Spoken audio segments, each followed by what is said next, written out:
Kesorotan lain, Saudara, puncak perayaan Tahun Baru Imlek Cap Gomeh Jakarta saat ini diselenggarakan di wilayah SCBD Jakarta Selatan. Selain pertunjukan budaya, masyarakat juga bisa menikmati sajian kuliner dari berbagai UMKM.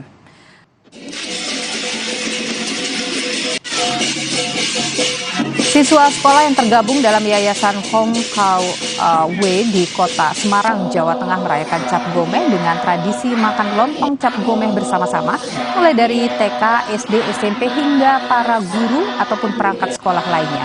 Kegiatan diawali dengan tampilan kesenian yang diisi oleh siswa seperti paduan suara hingga barongsai, dilanjutkan dengan doa bersama dan makan lontong cap gomeh secara bersama-sama.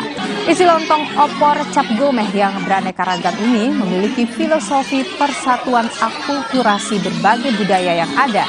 Sedangkan makan bersama difilosofikan kebersamaan dan kekeluargaan yang utuh di sekolah setempat.